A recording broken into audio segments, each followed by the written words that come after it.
খালেদা জিয়াকে মুক্তি না দিলে সরকারকে যে কোনো ধরনের পরিণতির জন্য প্রস্তুত থাকতে হবে বলে হুঁশিয়ারি দিয়েছেন বিএনপি মহাসচিব মির্জা ফখরুল ইসলাম আলমগীর।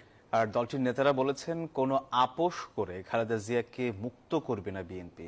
পাশাপাশি আন্দোলনে ব্যর্থতার জন্য নেতা কর্মীদের যথাসময়ে মাঠে না থাকাকেও দায়ী করেন তারা।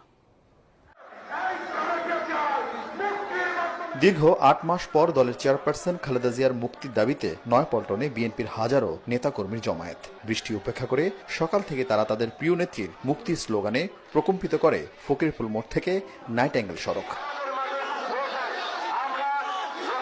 যদিও সকাল থেকে সমাবেশ নিয়েছিল অনিশ্চয়তা। দিনভর রোদ বৃষ্টির খেলার মাঝে ২৮ অক্টোবরের পর শনিবার নয়াপল্টনে বড় ধরনের শোডাউন দেয় বিএনপি।